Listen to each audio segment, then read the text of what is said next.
As we've been talking about throughout the month of May, it is Melanoma Awareness Month. Skin cancer takes on many forms, affecting thousands each year. And here to talk about her personal journey and how we can protect ourselves is president of CHIKMEDIA and Springfield College professor Meghan Rothschild. Thank you for joining me. Yeah, thank you for having me. So let's start out by talking about your experience. Yeah, so I actually was diagnosed at a very young age, at the age of 20.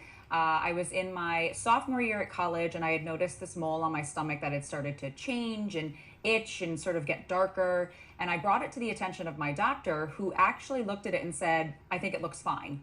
And for whatever reason, there was something inside me that said, this isn't fine. And so I really aggressively pushed to have that mole removed.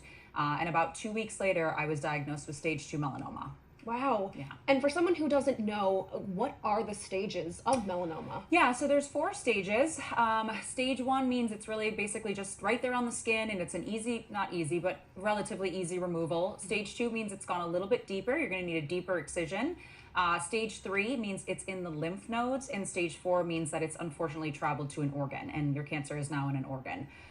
So it's really one of those cancers. A lot of people think of skin cancer as sort of like not a big deal. We can get, overcome this really quickly and easily. And that's not the case with melanoma. It can actually be a deadly form of cancer. And what was your experience like going through that process to get rid of it? It was really scary because, certainly being in college, you're living the best years of your life. You're trying to have fun and learn and educate yourself. And, I was out of school for a month recovering, and I personally had to have lymph nodes extracted to make sure that the cancer hadn't spread. I had to have drainage tubes.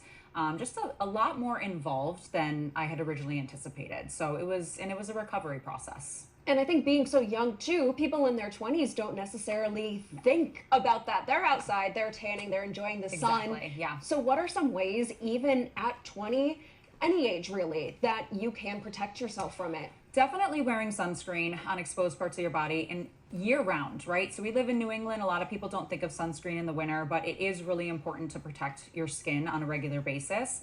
The other thing that I always say is see a dermatologist. Establish care with a skin specialist.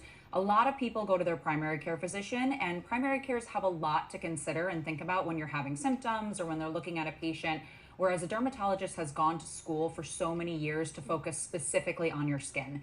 So I always say establish care, and I always say to young people, you're going to need them later on down the road for all sorts of other things. So you might as well get in with a dermatologist at an early age. Right. Find one that you connect with and that you like and that can continue. Listens to you. I hear a lot of stories about people saying, well, I really wanted this mole removed, but my doctor said it was fine, or my derm said not to worry about it. If you have a gut feeling about it, insist on having it removed. It's really an in-office, in and out procedure.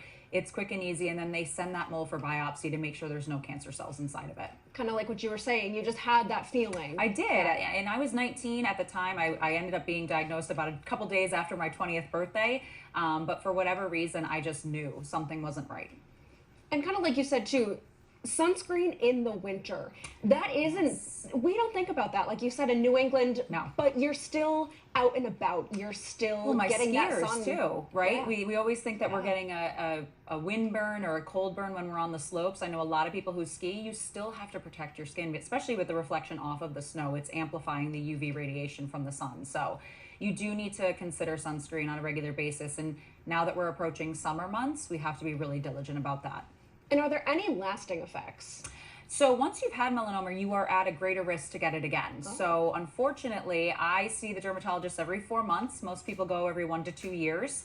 I have moles excised all the time. That looks suspicious. I've had many what we call severely dysplastic, which are sort of like the step before cancer.